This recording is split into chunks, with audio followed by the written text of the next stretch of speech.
क्या हाल है मेरे दोस्तों। आई होप आप लोग एकदम ठीक होगे।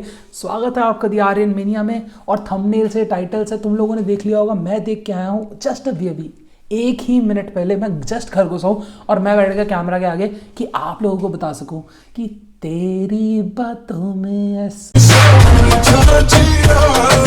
कैसी थी। तो शुरुआत करने से पहले मैं बोल दूं कि ओवरऑल जो पूरा मूवी का कंसेप्ट था वो बहुत नया था।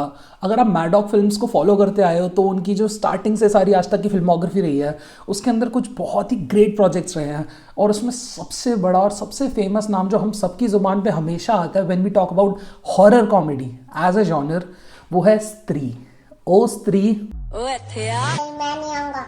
पिछली बार भी ऐसे ही बुलाया था और पोचा लगवाया था। Mad Dog films have always been very experimental with the way they have made their films and which is very good। बहुत इंटरेस्टिंग सा कंसेप्ट है उनका कि हर बार कुछ इनोवेटिव किसी अलग तरीके से प्रेजेंट करते रहो। इस बार भी उन्होंने वही करने की कोशिश किया इन अ वेरी अनटैप्ड जॉनर। उन्होंने इस मूवी के थ्रू एक जो बहुत इंटरेस्टिंग चीज़ पकड़ी है वो है sci-fi and a family comedy. एक रोम कॉम को उन्होंने साई-फाई के साथ मिक्स करने की कोशिश की है which in itself is something very very great. बहुत अलग सा कंसेप्ट है। तो कहानी बहुत ज़्यादा सिंपल है। कहानी है एक मामूली से दिल्ली में पैदा हुए, दिल्ली में जिसकी फैमिली सेटल्ड है, लड़के के बारे में जिसका नाम है आर्यन अग्निहोत्री, जो प्ले करते हैं शाहिद कपूर। अब तुम देख ही रहे हो आर्यन नाम कितने फेमस है। तो आर्यन अग्निहोत्री दिल्ली का एक मामूली सा लड़का है जो मुंबई के अंदर जॉब कर रहा है एक रोबोटिक्स कंपनी के अंदर, जिसकी मासी उस कंपनी की मालिक है। वो यूएस से पूरी कंपनी चलाती है और ये जो इंडिया की ब्रांच है मुंबई के अंदर उसमें आर्यन अग्निहोत्री काम कर रहा होता है। किसी प्रोजेक्ट के लिए उसको यूएस बुलाती हैं, वो यूएस जाता है। वहाँ पे उसको एक लड़की मिलती है तो प्यार हो जाता है तो पसंद आ जाती है तो पता चल जाता है कि भाई वो रोबोट है। उसके बाद पूरी कहानी यही है कि वो अपने प्यार को रोकना चाहता है कि ना हो मुझे उससे प्यार, बट उसको होता रहता है।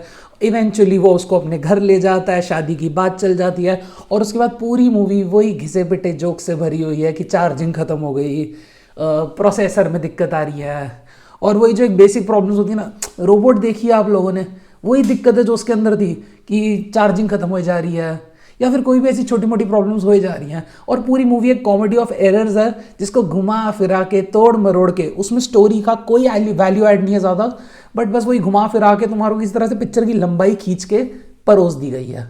यही है कहानी संक्षिप्त में।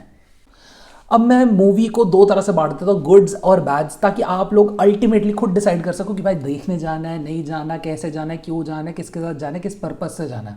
तो बात करूँ पिक्चर की अच्छाइयों की, तो जैसा मैंने अभी बोला, मैड डॉग फिल्म्स का कंसेप्ट वर्क, उनका प्रूफ ऑफ कंसेप्ट इतना सॉलिड है, एक इतना इनोवेटिव अप्रोच है उनका कि ऐसे ऐसे जॉनर्स वो पकड़ के ला रहे हैं। जैसे फॉर एग्जाम्पल साई-फाई।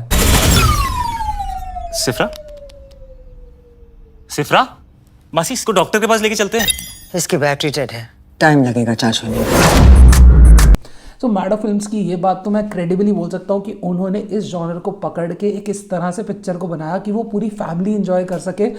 कोई मार धार नहीं है पिक्चर के अंदर, एक बहुत ही लाइट हार्टेड कॉमेडी मूवी है। So that is point number 1।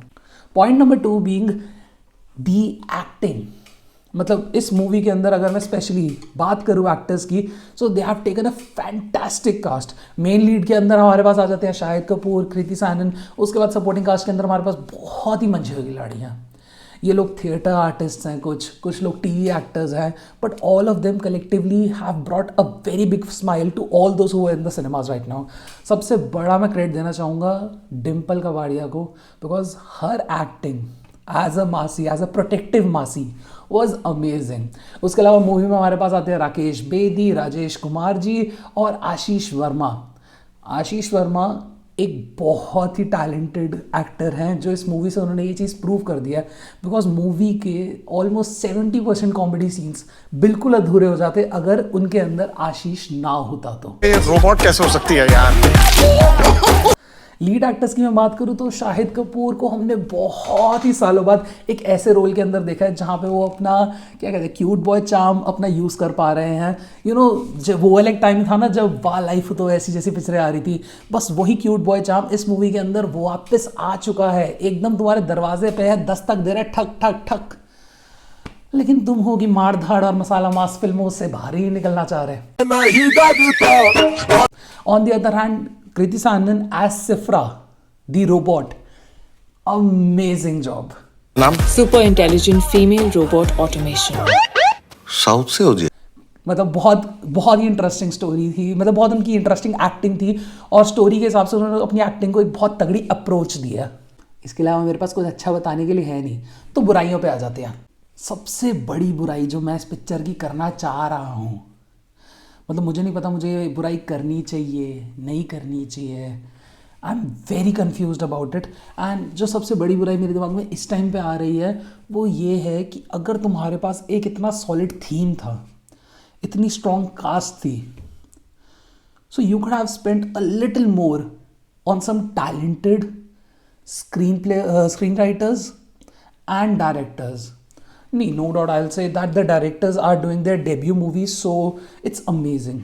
अगर डेब्यू के हिसाब से मैं बोलूँ तो बहुत अच्छा है, बट इस तरह के जॉनर को जो ऑलरेडी एक, जैसे कहते हैं ना अंडरटेकर लाइक जैसे डेड होके वापस जिंदा होना, तो इतने सालों से ये जॉनर एकदम अनएक्सप्लोर्ड था, तुम उसको एक बार फिर से एक रीलॉन्च दे रहे हो। सो आई थिंक एक बेटर डायरेक्टर के साथ, एक बेटर स्क्रीन राइटर के साथ ये मूवी बहुत बेहतर बन सकती थी, but yet it was really like a one time watch right now, और बस ठीक था।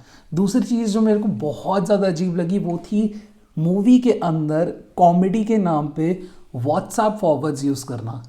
लाइक वो व्हाट्सएप फॉरवर्ड्स आते हैं ना, वो तुम्हारे पापा के फ़ोन पे जो आते होंगे, कि वो जैसे तुम हमारी लेमैन लैंग्वेज में हम क्या कहते हैं डैड जोक्स, वो डैड जोक्स उस मूवी में भरे इतने ज़्यादा हुए थे कि मैं तुम्हें आपको बता नहीं सकता। मतलब लाइक लेजिट उनके राजेश कुमार जी का एक डायलॉग है मूवी में कि ये देखो हरामी बहू, घर की न्यू मेंबर हरामी बहू, हमारी बहू। Joke. मतलब थोड़ा सा डायलॉग राइटर्स पे और पैसे दे देते तो तुम्हारा क्या चला जाता। क्यों तुमने किसी के पापा जी को पकड़ लिया और बोला कि अंकल जी व्हाट्सएप पे जो भी चुटकुले निकाल के दे दो। एक और कंप्लेंट जो मेरी है इस मूवी के साथ वो ये है कि इतना अच्छा म्यूज़िक होने के बाद इस मूवी के अंदर वाई इज़ दैट सो, कि इसकी कोरियोग्राफी इतनी एवरेज बनाई गई है। मतलब since Kriti Sanon is a robo in the film, पूरी मूवी में तुम ये तो नहीं कर सकते ना ना ना ना ना ना ना ना ना ना ना ना, क्यों? और इन सब के अलावा, गुड्स और बैड्स के अलावा, मेरे पास एक सवाल है आप लोगों के लिए, कमेंट्स में जवाब ज़रूर देना। I have lately seen a lot of posts on Instagram पे मैंने हद से ज़्यादा पोस्टें देख ली जहाँ पे लोग ये कह रहे हैं oh my god that's so soon for a genre like this. आपके हिसाब से is it so soon for a genre like this? Because इस मूवी में जो लव स्टोरी डिपिक्ट हुई है that's like having an affair with Alexa और maybe Siri और maybe the Google assistant. Is it too soon to have a genre like this? और अगर आप मेरा ओपिनियन चाह रहे हो तो मेरे हिसाब से तो हमने 9-10 के अंदर ही रोबोट बना के वो चीज़ प्रूव कर दी जब रजनीकांत जी आज चिट्टी ने ऐश्वर्या राय के ऊपर फुल लाइन मारी है। सो मेरे हिसाब से तो ये जॉनर अनटैप्ड था, but we are not too early for this. We have done this before and Hollywood is doing this since a long time. कब से उनकी तो ऐसी पिक्चरें आ रही हैं, रोबो, sci-fi, alien, सब कुछ तो आ रहा है उनका। Now we are doing this and people are saying we are too early for this. Comments में बताना आपको भी ऐसा लग रहा है क्या? बाकी अगर ओवरऑल मैं बात करूँ पिक्चर के बारे में, so I have this very single conclusion for the movie. परिवार के साथ जा रहे हो, अच्छे टाइम के लिए जा रहे हो, क्रिटिकल थिंकिंग नहीं लेके जा रहे दिमाग में, तो हाँ ये 2.5 से 3 घंटे की पिक्चर आपको पूरी लगेगी, जिसमें इंटरवल इंक्लूड करके बोल रहा हूँ मैं। एंड डिसेंट वॉच है, वन टाइम वॉच है, देख सकते हो, कोई बुरी चीज़ नहीं है। पिक्चर के अंदर कोई मैं बोलूँगा बहुत ज़्यादा एक्सप्लिसिट सीन्स भी नहीं है, जिसकी वजह से ये एक पूरी फैमिली वॉच बन जाती है। And at the end of the day घर आओगे तो घर वाले ये बोलेंगे हाँ अच्छा टाइम पास हो गया। अगर जा रहे हो अपने किसी संबंधी के साथ, समझ रहे हो ना? समझ रहे हो? समझ रहे हो? समझ रहे हो आप? समझ रहे हो ना? बस यही है। तो आपको मैं पहले बोल दूँ, डे शोज़ यूजुअली इस मूवी के अभी तक तो खाली ही हैं। मैं मूवी का शो देखने गया था and I was surprise to see कि 30 to 40% ऑक्यूपेंसी हो रखी थी ऑन द सेकेंड डे, जिसका मतलब है मार्केटिंग पर इतना ध्यान नहीं दिया। तो वो भी आपकी मर्जी। बड़ा हरामी हो बेटा। और बस इसके अलावा और कुछ है ही नहीं बताने को। मूवी डिसेंट थी, देख सकते हो घर वालों के साथ भी और बाहर वालों के साथ भी, डिपेंडिंग ऑन किस टाइम जाते हो, किस क्राउड में जाते हो, कहाँ जाते हो। बाकी पिक्चर ठीक थी, देखने चले जाना। मेरी तरफ से मूवी को मैं देता हूँ अराउंड 2.5 स्टार। बहुत ज़्यादा नहीं दूंगा, बहुत कम भी नहीं दूंगा, ठीक था। बट उससे बेटर एक चीज़ है, वो है नीचे सब्सक्राइब का बटन। ठोक दो, पीट दो, बजा दो, लाइक को दबा दो, नीचे घंटी सब्सक्राइब के साथ उसको टंग करके जाना। चलता हूँ मैं, मिलता हूँ आपको आगे। सायोनारा, सत श्री अकाल, नमस्ते, बाय।